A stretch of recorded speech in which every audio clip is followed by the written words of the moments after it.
வயசானாலும் இளமையா தெரியறதுக்கு நம்ம தோல் பல பலன்னு பொலியுடன் இருக்கணும். அதுக்கு இந்த சாலடை அடிக்கடி சாப்பிடணும். இந்த சாலட்ல என்னென்ன சேர்க்கிறோம், எதுக்காக அது சேர்க்கிறோம் அப்படிங்கிறத பார்த்துருமா. முதல்ல கேரட். கேரட்ல பீட்டா கேரட்டின் அதிகமாக இருக்கு. இந்த பீட்டா கேரட்டின் தான் நம்ம உடம்புல விட்டமின் ஏயா மாறுது. விட்டமின் ஏ நம்ம தோல்ல இருக்கிற அணுக்கள் வளர்ச்சிக்கும் பழுது பார்க்கறதுக்கும் தேவைப்படுது. நம்ம தோலோட நிறத்தை பாதுகாக்கிறதுக்கும் உதவியா இருக்கு. இரண்டாவது குடமிளகாய்.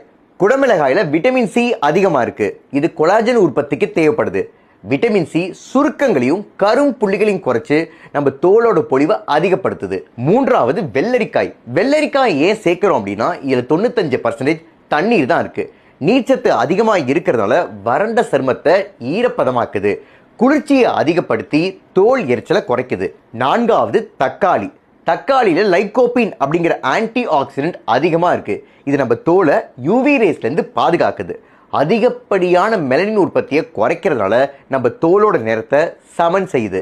ஐந்தாவது பன்னீர். பன்னீர் ஒரு கம்ப்ளீட் புரோட்டீன் சோர்ஸ். அதாவது நமக்கு தேவைப்படுற 9 எசென்ஷியல் அமினோ ஆசிட்ஸும் அதுல இருக்கு.